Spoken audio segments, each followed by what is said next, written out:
sobre a armadura de Deus. A armadura de Deus. A proteção que Deus nos concede todos os dias. A proteção de um ar para respirar. A proteção que você tem uma casa, tem um lugar para dormir. Você tem pernas, está aqui andando, está me vendo, ouvindo. Tudo isso é proteção de Deus. A proteção de Deus em nossa vida, ela traz grande significância a partir do momento que você entende isso. Porque senão você vai ser só um reclamão da vida. Achar que a sua vida é ruim e que a do outro é melhor. Agradeça essa proteção, essa armadura de Deus.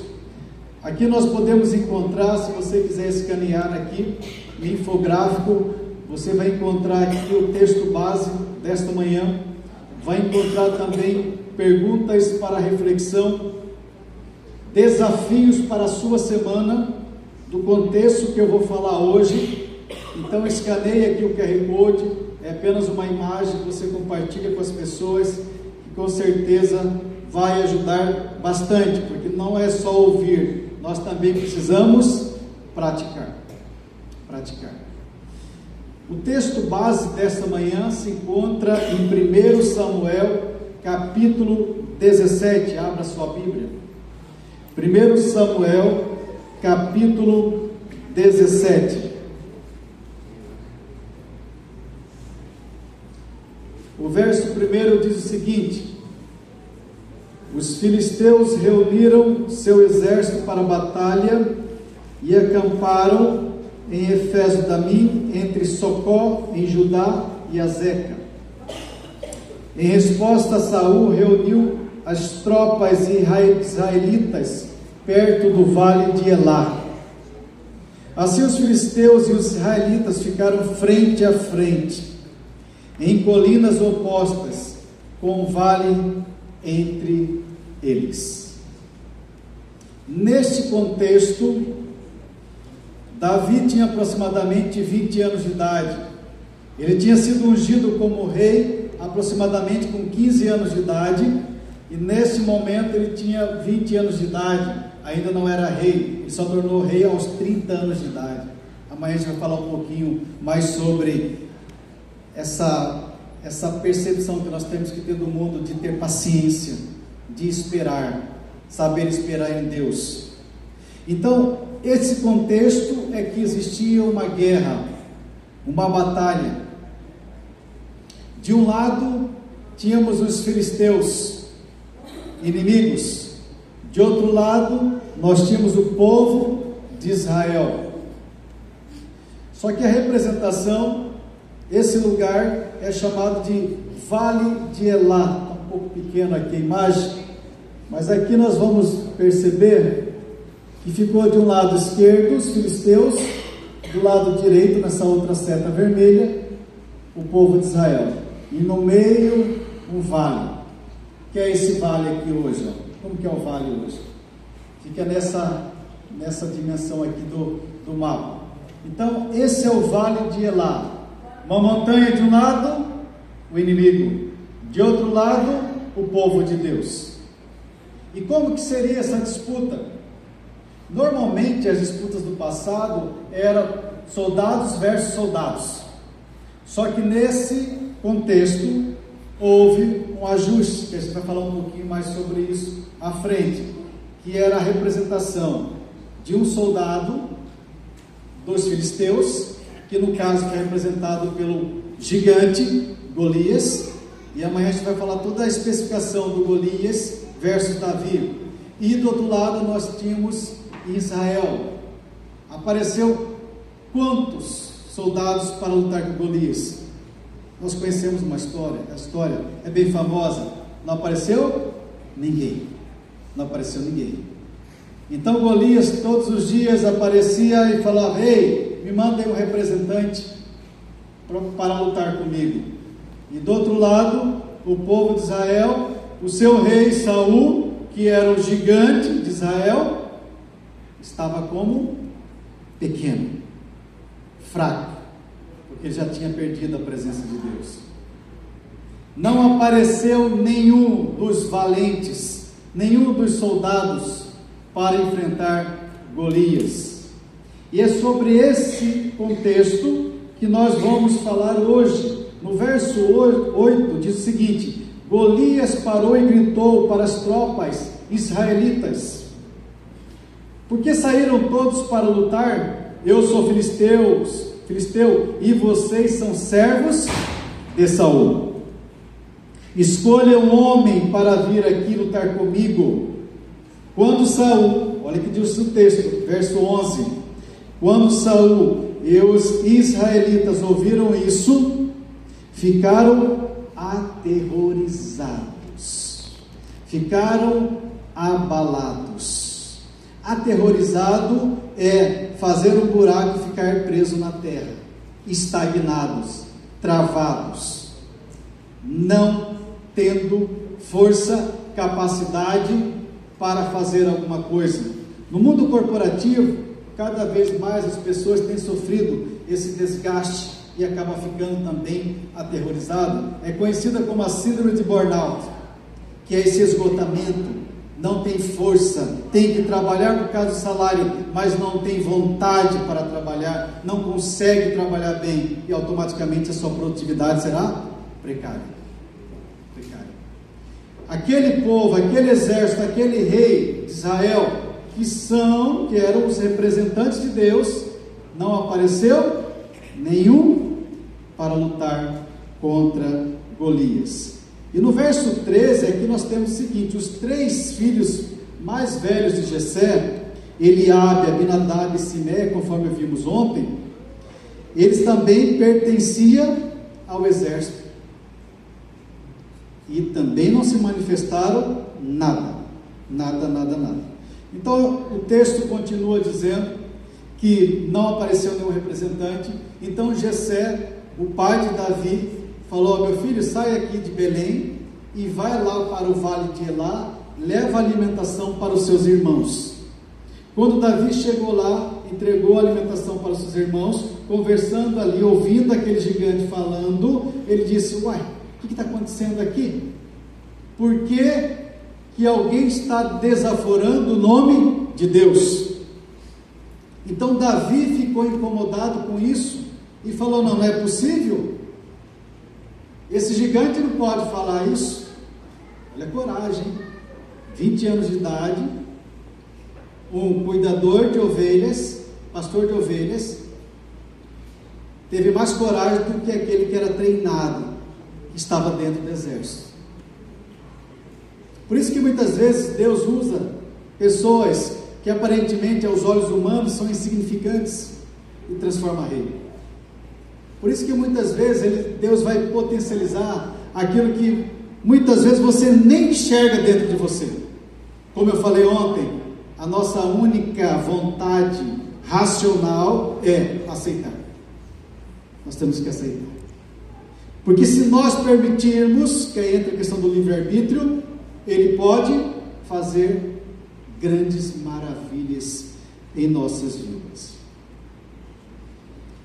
Então os soldados comentaram a postura de Davi para o rei, e o rei ficou meio desconfiado, mas falou: tudo bem, vamos aí colocar a armadura nesse jovenzinho.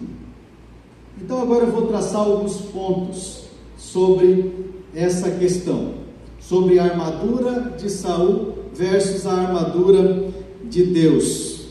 A armadura de Deus. Primeira coisa, quando Golias ele aparece ali próximo, no vale ali, confrontando os israelitas, ele usou uma tática de guerra muito comum, que era, por ele ser gigante, estudos mais aprofundados dizem que ele tinha quase 3 metros de altura.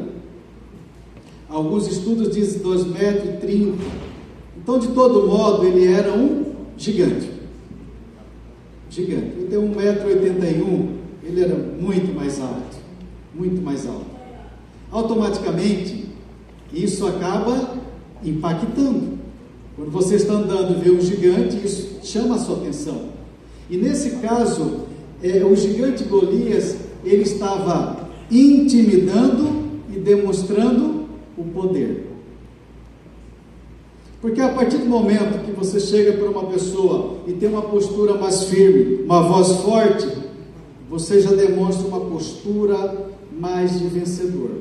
Automaticamente uma pessoa que vive mais cabisbaixo, com a coluna mais dobrada, com a vozinha mais fina, sobretudo se está devendo, ele tem de falar o quê? Mais quieto, ele fica mais acanhado, encurralado.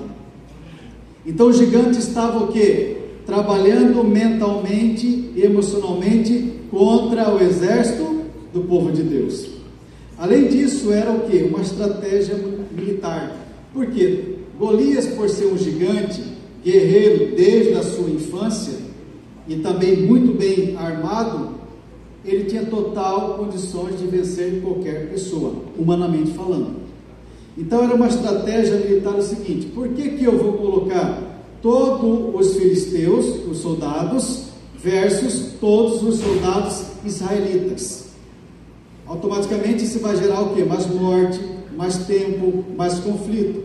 Então, para efeito de economia de guerra e por ele se garantir, Golias confiava muito nele, ele disse o seguinte: mande um representante para vir aqui lutar comigo. Ao mesmo tempo, isso também representa uma arrogância do gigante, representa uma confiança excessiva,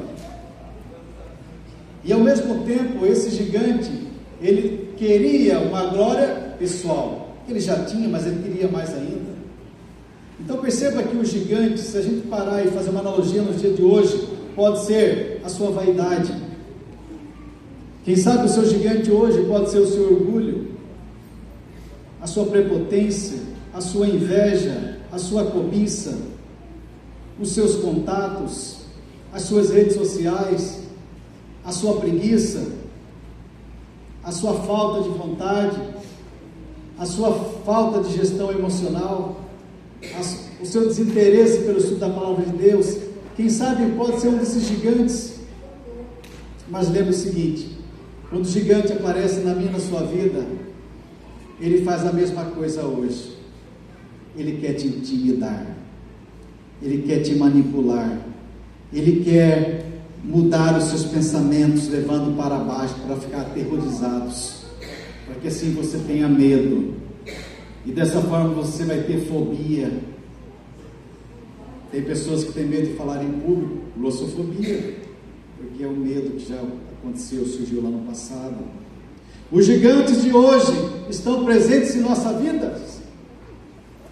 O gigante de hoje usa as mesmas estratégias, mas os gigantes de hoje, se eles forem confrontar com a palavra de Deus, eles não têm nenhum pingo de vitória, assim como no passado. Então esse desafio, essa estratégia de guerra desse gigante foi para amedrontar. Alguns estudos mais proféticos também entendem que o gigante Golias representa Satanás naquele momento, e Davi representa Jesus Cristo. Um confronto não só físico, mas também em relação à espiritualidade, um conflito que a gente tem até hoje. Então o verso 24 diz o seguinte: quando os israelitas viram Golias, começaram o quê? A fugir, apavorados. Será que eu e você hoje também estamos fugindo dos nossos gigantes? Ou nós temos coragem para enfrentá-los? Será que hoje você não tem mais vontade de viver? A sua ansiedade está muito grande, porque o gigante da ansiedade, da depressão, tem consumido a sua vida? Quem são os seus gigantes? Quem são os seus gigantes? Mas a história continua. Aqui diz o livro Patriarcas e Profetas: Golias, o campeão dos filisteus, veio à frente com uma linguagem insultante, menosprezou a Israel. O exército de Israel estava abatido, sua coragem faltara, dizia uns aos outros: vistes aquele homem que subiu? Pois subiu para afrontar a Israel. A ousadia desse gigante, muita ousadia, mas Davi foi corajoso. Davi, ele aceitou esse convite, essa falta de opção para enfrentar o gigante Golias, porque Davi tinha fé, como nós vimos ontem. Deus conhece o coração, não a aparência. Davi confiava em Deus.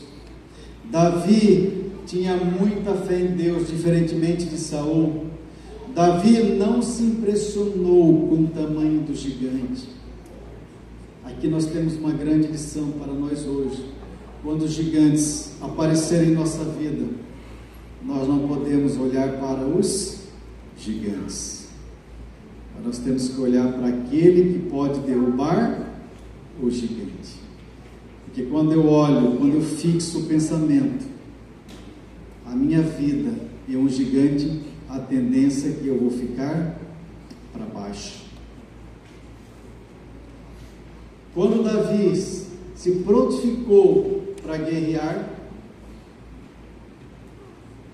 aquele povo israelita, como também o seu exército, ficava o seguinte: olha, se você perder, todos nós vamos ser escravos, vamos ser mortos. Então perceba, não aparece ninguém, quando aparece alguém para fazer, todo mundo reclama. É assim que funciona? Será que na igreja é assim hoje? É. Na igreja da China, quem sabe, né? No Brasil não. É assim, quando aparece alguém para prontificar para fazer alguma coisa, outro vai lá e reclama. Aí em 1 Samuel 17:32 diz o seguinte: Davi disse a Saul: ninguém se preocupe por causa desse filisteu. Perceba que Davi não fala por causa desse gigante. Davi falou o quê? Por causa desse filisteu, ou seja, qualquer um do povo, qualquer um do exército inimigo, a confiança que ele tinha. Não, ninguém se preocupe por causa desse filisteu, seu servo vai lutar contra ele. Que contraste, um mero cuidador de ovelhas, pastor de ovelhas, com tanta coragem, muito mais coragem do que o rei de Israel, o Saul, naquele momento. Saul era o único gigante, conforme registrado em 1 Samuel 10:23, era o mais alto de Israel. Saul não tinha mais amor por Deus, por isso que ele se tornou pequeno, mesmo a estatura física sendo grande.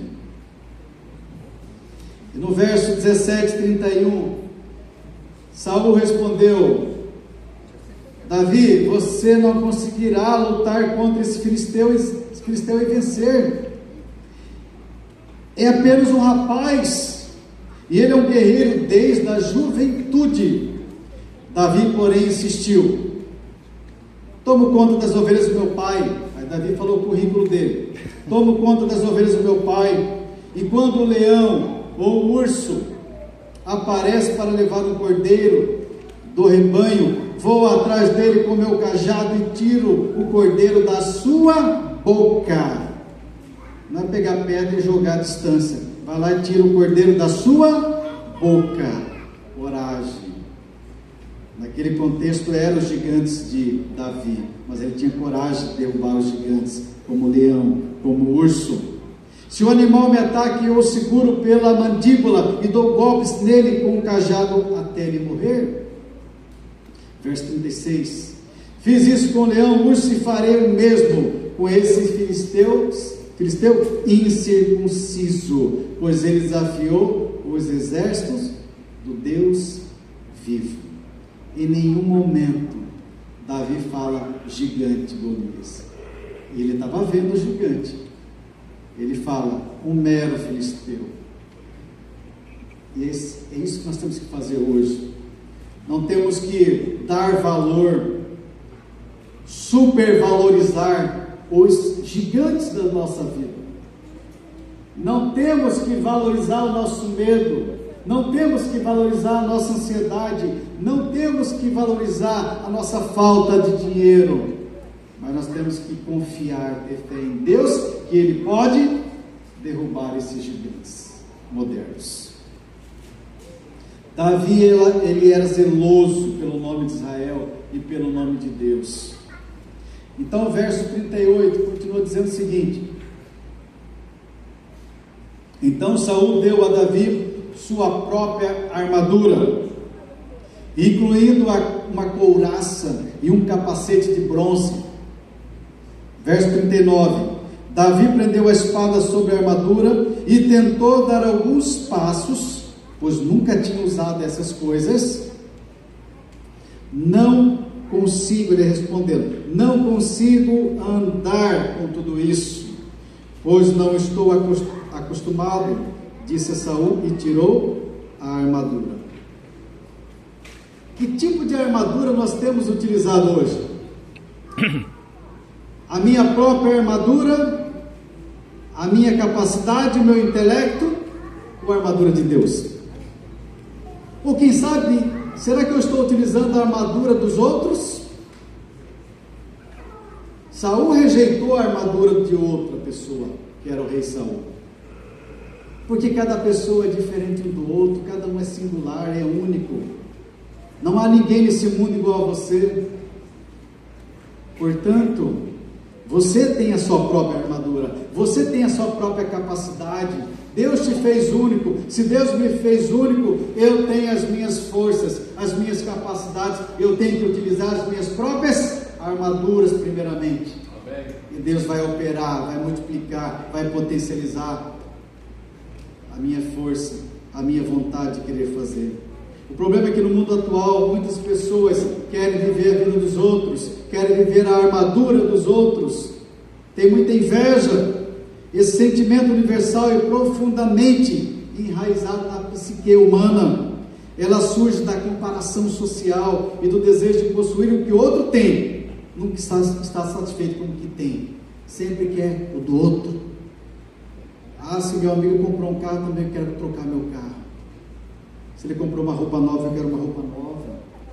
É essa sensação de sempre comparar com o outro, achando que o que o outro possui é melhor do que Deus já me deu. Só que essa comparação, ela acaba com a nossa mente, nos torna pessoas invejosas. Pode ser, quem sabe, por uma independência emocional, buscando ali sempre querer viver a vida do outro, porque o outro é mais equilibrado. Não! Você tem condições de ser mais equilibrado, você tem condições de viver a sua própria vida, e não a dos outros. Pode até aprender, pode até dialogar, mas eu tenho a minha própria vida para cuidar e viver, e não ficar olhando para o outro, porque quando a gente olha para o outro, a gente está olhando para o gigante, não está olhando para Deus. Aí começa a picuinha, fofoca, a crítica, e assim sucessivamente. Quem sabe seja também uma comparação social na questão do sucesso, do status, o consumo. Intensifica a comparação social e a sensação de inadequação. Quanto mais eu olho para o outro, mais eu tenho a tendência de me afundar. E as redes sociais dizem muito bem isso, porque todo mundo aparece feliz, alegre, né? Tudo cheio de filtros, em lugares bonitos. Ninguém mostra a realidade, ou disfarça a realidade para ganhar seguidores. Tudo isso é usar a armadura do outro. Será que você tem utilizado a armadura do seu amigo, do seu irmão, do pastor, ou de outras pessoas? E outro detalhe, em nome de quem que você tem enfrentado os gigantes? Em seu próprio nome ou em nome de Deus? Isso nós temos que refletir todos os dias e confirmar, porque a partir do momento que a gente descuida, nós já perdemos o foco.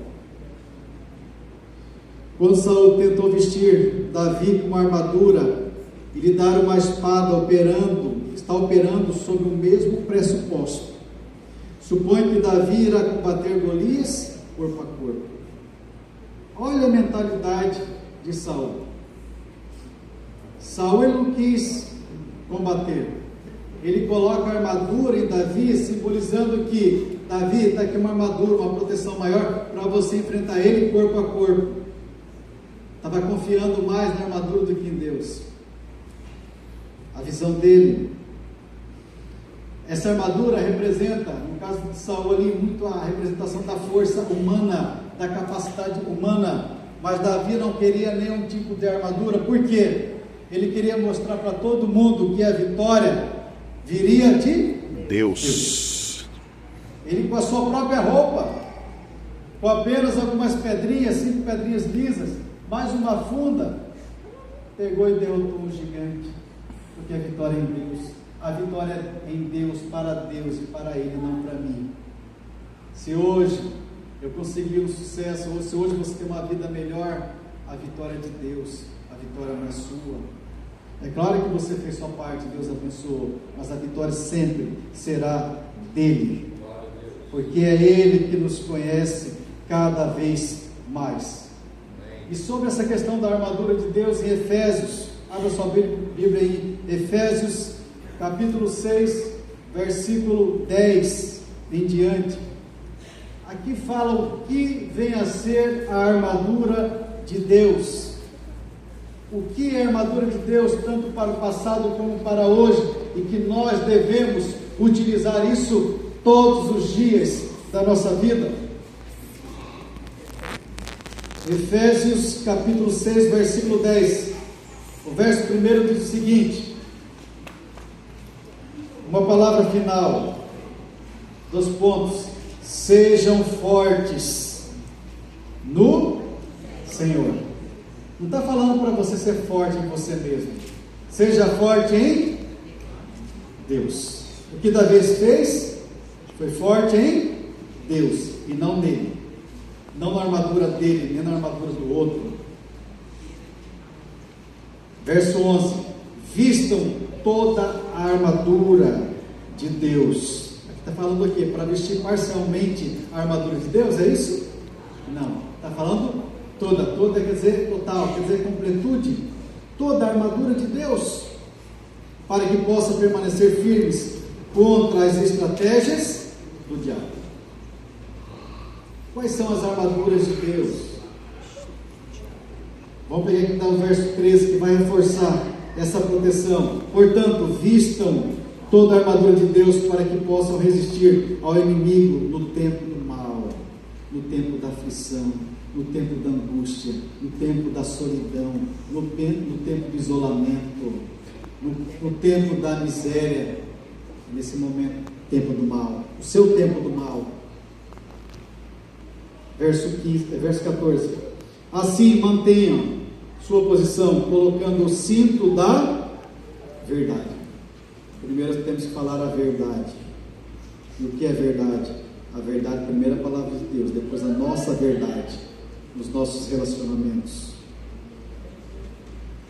E a couraça da justiça.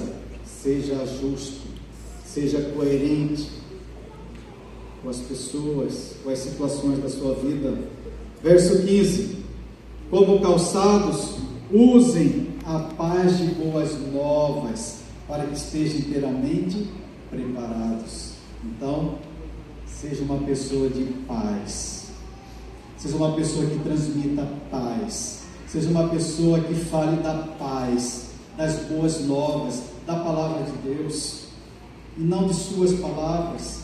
Verso 16: em todas as situações, levantem o escudo da fé, para deter as flechas do fogo do maligno. Fé é acreditar naquilo que eu não sei se vai acontecer. Fé é acreditar mesmo quando tudo está escuro, eu não vejo um sinal de luz. Isso é fé. Fé. Verso 17: usem a salvação como capacete. Salvação. A salvação é de graça, é gratuita para todos nós. Usem essa salvação, confirme a sua salvação todos os dias. E empunhe a espada do Espírito, que é a palavra de Deus, por intermédio do Espírito Santo, que vai nos convencer do certo a ser feito, Então, que nós possamos entender que a vitória de Deus está disponível para todos, mas para isso você precisa aceitar, para isso você precisa crer que Ele tudo pode, para isso você precisa entender que o poder vem dele, para isso você tem que entender que a sua armadura, ela é frágil, ela é fracassada, mas sim a armadura de Deus é aquela que vai nos dar sentido para a vida. E aqui no livro de Ellen Goldwhite, no Poder do Espírito, diz o seguinte: Davi saiu em nome do Senhor,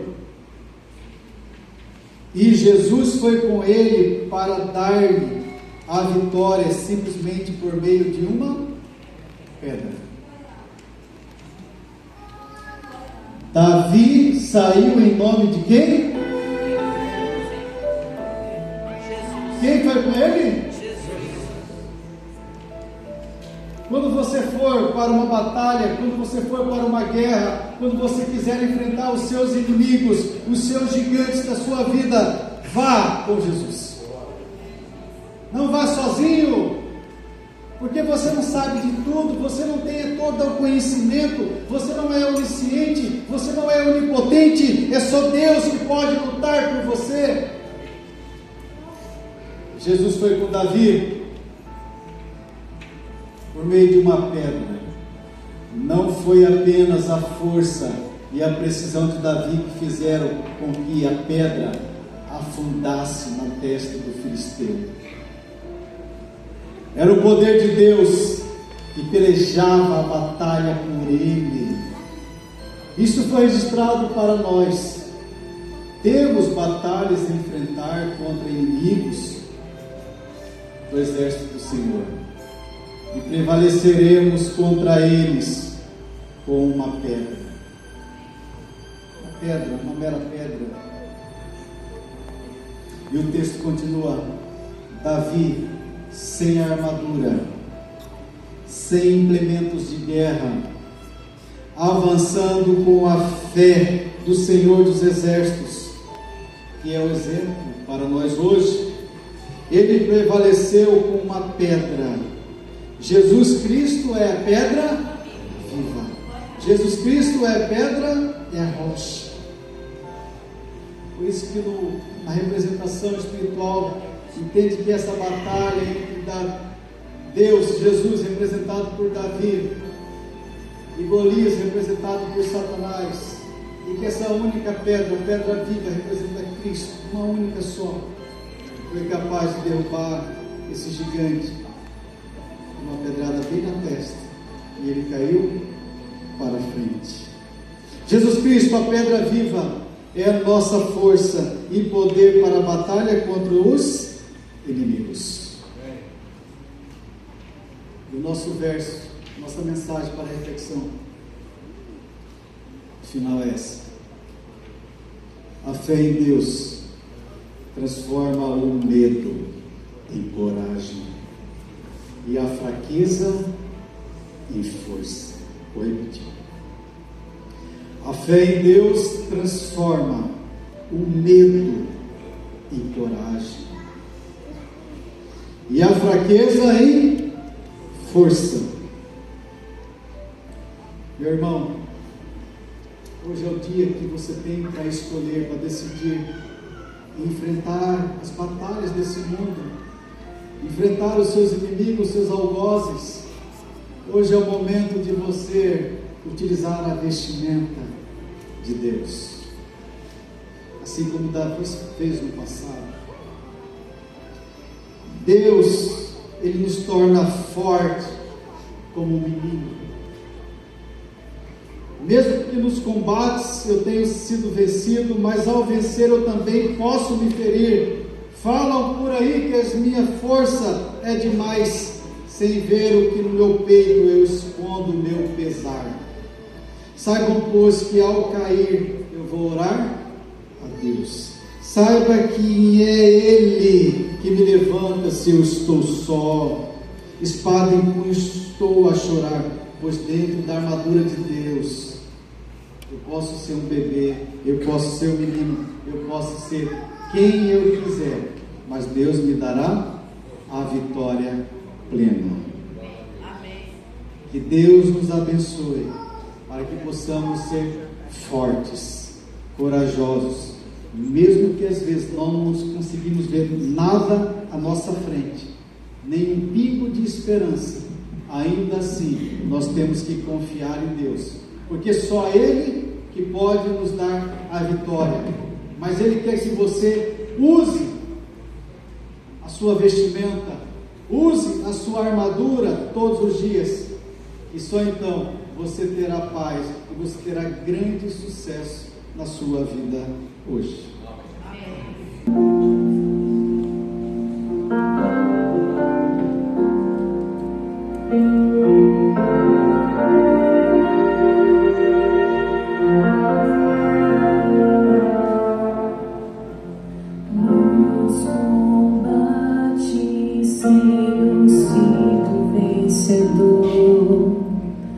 Mas ao vencer eu também posso então perder. Falam por aí que a minha força é demais, sem ver que no meu peito eu escondo meu pesar. Saibam, pois, que ao cair eu oro ao meu Deus. Saibam quem é que me levanta se estou só. Espada em punho estou a chegar, pois dentro da armadura sou um menino. Deus quer vencer as suas batalhas, os seus gigantes.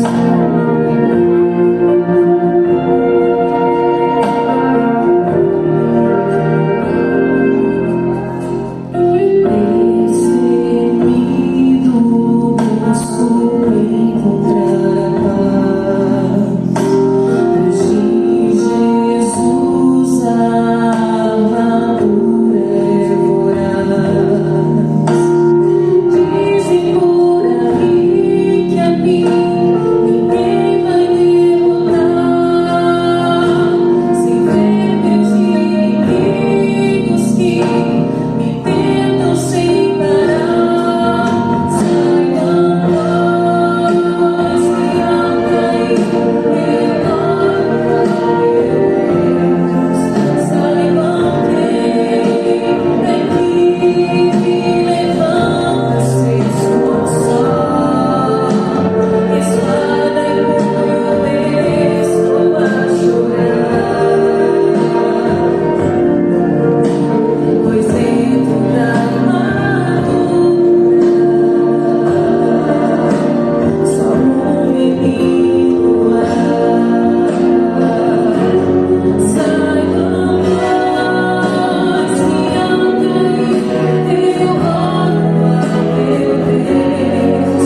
Saibam quem é que me levanta se estou só. Espada em punho estou a chorar, pois dentro da armadura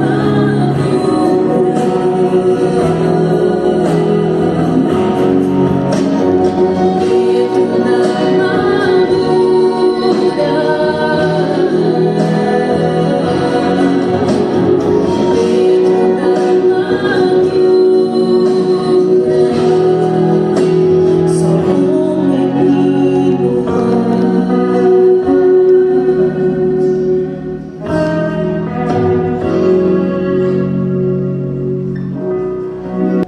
Que o Senhor possa nos representar em todas as batalhas de nossas vidas. Que esse possa ser o desejo de cada um que está aqui. Ó Deus, Nós não merecemos muita coisa, mas o Senhor nos garante que se vestirmos a tua armadura, nós venceremos qualquer gigante. Nós possamos crer nisso cada vez mais. Assim como Davi venceu o gigante Golias, nós também temos total capacidade de fazer a nossa parte, e o Senhor também potencializar esse resultado satisfatório.